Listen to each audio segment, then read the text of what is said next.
বর্ণমালা প্রদর্শনের বিশাল হলঘরের মাঝখানে নিয়ে রাজা ড্যানবিকে রাজকীয় চেয়ারে বসালেন। অত্যন্ত আবেগঘন মুহূর্তে তিনি ড্যানবির চুলে বিবাহের প্রতীক রাজকীয় কাটা পরিয়ে দিয়ে তাকে চিরকাল জোসিয়ন সাম্রাজ্যে তার পাশে থাকার অনুরোধ করলেন। কিন্তু ড্যানবি কাঁদতে কাঁদতে রাজার এই বহুমূল্য প্রস্তাব প্রত্যাখ্যান করল। সে বলল, আমি পারবো না। আমি নিজেকে কথা দিয়েছি, বৃষ্টি এলেই আমি মায়ের কাছে ফিরে যাব।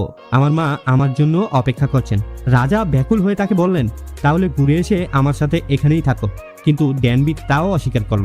ড্যানবির এই অনমনীয় মনোভাব দেখে রাজা কিছুটা ধৈর্য হারিয়ে আক্ষেপের সুরে বললেন, তুমি ঠিকই বলেছ। জোসিয়নের চেয়ে তোমার ভবিষ্যৎ জগতই হয়তো তোমার কাছে বেশি প্রিয়। ড্যানবির প্রত্যাখ্যান শুনে রাজা ভগ্ন হৃদয়ে সেখান থেকে চলে যাওয়ার পরপরই এক দুর্বৃত্ত পেছন থেকে ড্যানবির মাথায় আঘাত করে এবং তলোয়ার দিয়ে কুপিয়ে পুরো হল ঘরে আগুন লাগিয়ে দেয়।